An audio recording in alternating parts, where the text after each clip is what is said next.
কিছু বছর পর, তখন আর বিটিএস নামক কোনো ব্যান্ড নেই।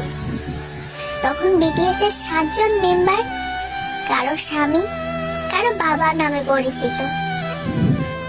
সামাজিক নিয়ম হোক বা পরিবার, সবকিছুর জন্য আমাদেরও যেতে হবে শ্বশুর ঘরে। হয়তো তখন সারাদিনে আপনাদের কথা ভাবার সময় হবে না, হয়তো তখন সারাদিনে আপনাদের ছবি দেখা হবে না।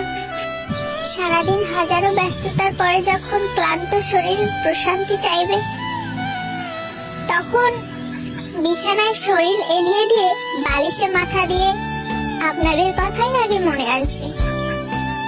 হয়তো চোখ থেকে গড়িয়ে পানি পড়বে, হয়তো স্বামী পাশ থেকে ডেকে জিজ্ঞেস করবে কাঁদছো কেন।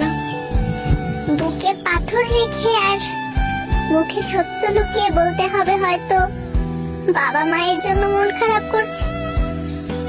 আড়ালে হোক, আপনারা আমাদের মনে সারা জীবন থেকে যাবেন।